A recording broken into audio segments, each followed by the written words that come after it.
कि कहला से सुनती बोले अपार पाद जबलो ग्रहीता पश्चात चक्षु सशक्त कन्या शवेति दैत्य न च तस्यास्ति वेता तमारुरद्यं पुरुषं महन्तं बोल श्री रघुनाथ महाप्रभु की जय। जहाँ पाद नहीं, जहाँ पानी नहीं,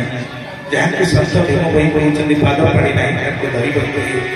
एवं तो ब्रह्म स्वरूप देखा न जाए नहीं ताको पिठी अंता ताई कहती कथा न तो धरी ताको जानी किए जितने महाप्रभु बाहर चलती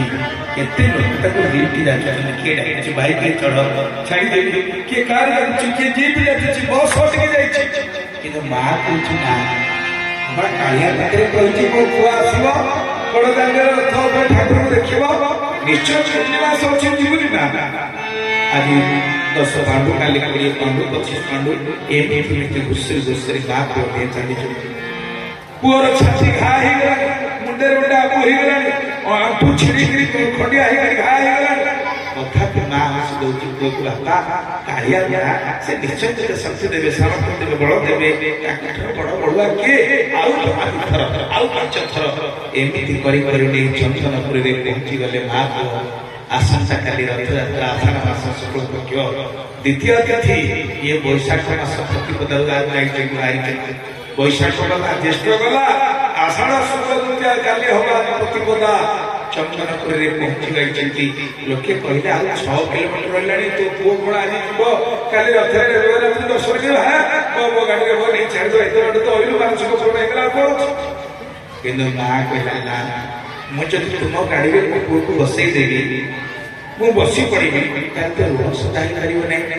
ना केवे मो भाई मो कालिया टिकिब अलबत टिकिब से दिन चंदनपुर माँ को राति शुई दिन शुक्ल द्वितीया महाप्रभु रथयात्रा समस्त प्रकार व्यवस्था बंदोबस्त सरिया महाप्रभु 3टी रथ रथ चकड़ा सिंह द्वारा लिखाई तालध्वज रथ देवी रथ दत्तदल रथ बा नंदीघोष रथ 3टा रथ थुआई सकाल सकाल रथ प्रतिष्ठा सरीगला रथ होगला प्रथम बसला माने चरण लगी आसीगले माने पहंडी आरंभ होगा सुदर्शन कर बड़ ठाकुर सुभद्रा किंतु जो शेष कालिया 7 पाहाच लगी हुए आउ कौन जगन्नाथ जाऊँ कहीं चकायन झरे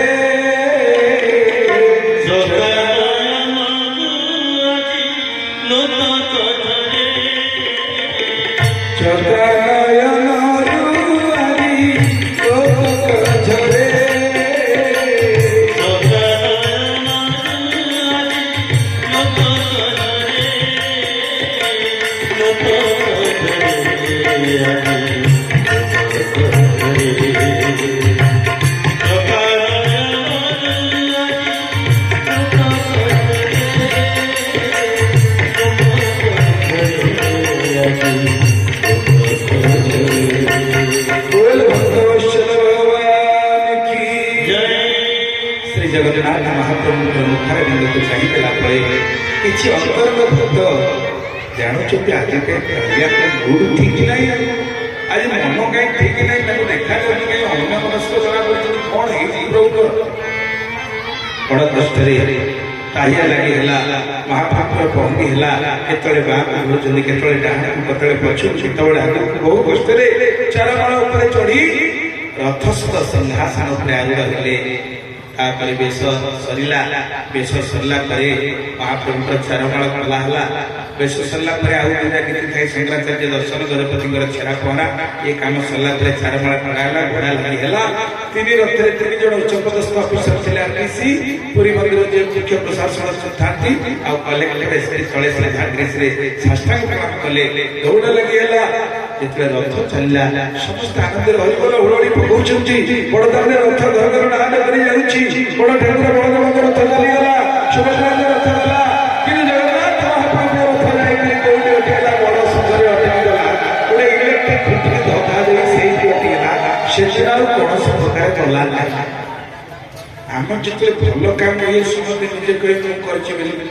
ମନ୍ଦ ହେଲେ ଦୋଷ ଫୋପାଡ଼ କରି ଗାଁ ପିଲା କଲେ ଆମ କଲେ ସେ କଲେ ମୁଁ ଦୋଷ ସେମିତି ବି ହେଲା। ସନ୍ଧ୍ୟା ହେଇଗଲା, ମା ପୁଅ ତ ଘୁଷୁରି ଘୁଷୁରି ଆଉଛନ୍ତି। ଯେତେବେଳେ ତା ପରଦିନ ସକାଳୁ ମା ପୁଅ